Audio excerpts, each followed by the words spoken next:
آسانیاں ہوں زندگی دشوار ہو جائے۔ ساتھیوں، زندگی نام ہی مشکلات کا مقابلہ کرنے کا ہے۔ تن آسانی اور آرام طلبی کی زندگی انسان کے لیے مصائب کا سبب بنتی ہے۔ دیکھتے ہیں کہ ہمارے ساتھی اس بات کو اپنے دلائل سے کس طرح ثابت کرتے ہیں۔ تو تشریف لاتے ہیں ڈی پی ٹی سے ابو ذر۔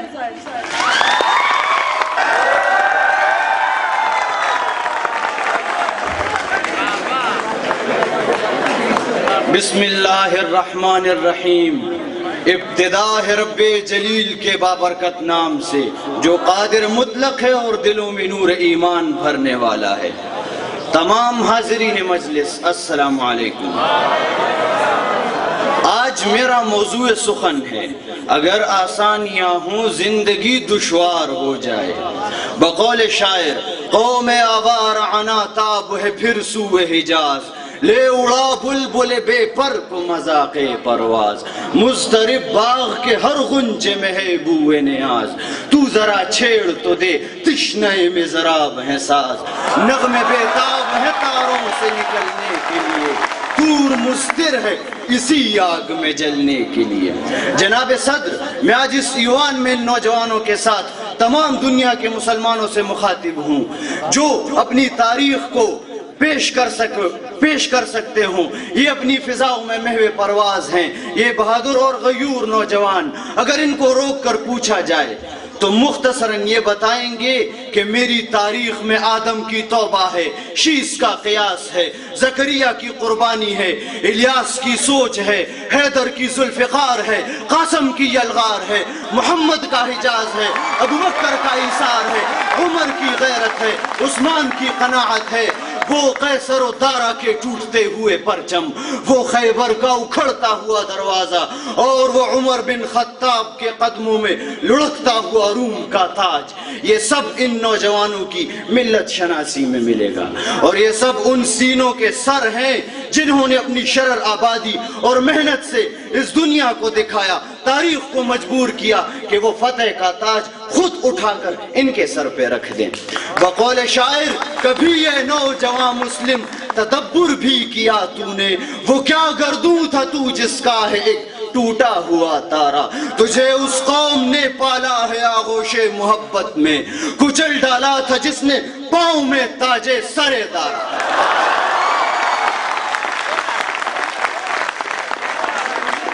جناب صدر، پھر جب انہی نوجوانوں سے پوچھا جائے کہ تھے وہ آبا وہ تمہارے ہی مگر تم کیا ہو، کہ تمہاری تاریخ میں تو وہ تھا تمہاری آج میں کیا ہے، تو اس کا سر شرم سے جھک جائیں، نگاہیں زمین کو تکنے لگے اور گردن بوجھ بے غیوری سے ٹوٹ جائے، اور وہ اپنے دل ہی دل میں سوچ رہا ہو کہ میں تمہیں کیسے بتاؤں کہ میں تو وہ ہوں کہ جب برما میں جارحیت کی آگ لگی ہو تب بھی مجھے آئفا کے ایوارڈز کی پرواہ ہو، کہ جب وہاں رنگون میں لاشیں بکھر رہی ہو تو مجھے فکر ہو کہ بجرنگی بھائی جان نے کتنا بزنس کیا،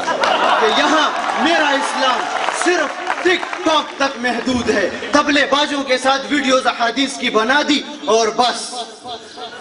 جب وہاں مسلمان ٹوٹ رہے ہوں، جب وہاں غیرت کی ضرورت ہو، تب مجھے یہاں پارلر کی، گلیمر کی، لائکس کی، کمنٹس کی پرواہ ہو۔ اور جہاد، وہ کیسے بتائے گا کہ میں تو پب جی کے میدانوں میں صف اول کا مجاہد ہوں، کہ میری تو راتیں قوم کی دفاع میں گزر جاتی ہیں۔ وقال شاعر، ہر کوئی مست مائے ذوق تن آسانی ہے، تم مسلمان ہو یہ انداز مسلمانی ہے، حیدری فقر ہے نئے دولت عثمانی ہے، تم کو اسلاف سے کیا نسبت روحانی ہے، وہ زمانے میں معزز تھے مسلمان ہو کر اور تم خوار ہوئے تارک قرآن ہو کر۔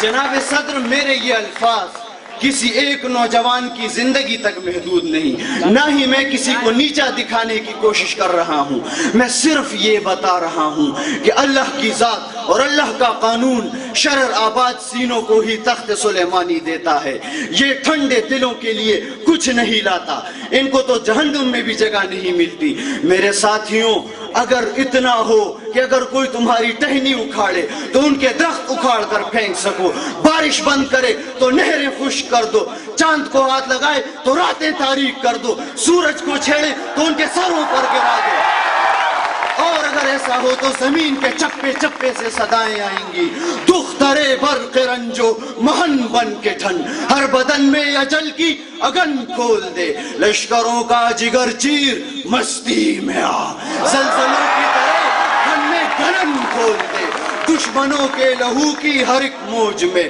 اپنے ماتھے کی ہر ایک شکن کھول دے، اپنے آبا کے سر آسماں پر اڑا، ان کی گنگا میں ان کے کفن کھول دے،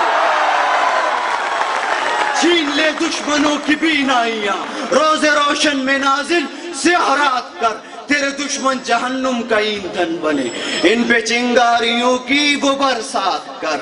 اس کے ساتھ ہی اجازت چاہوں گا، شکریہ والسلام۔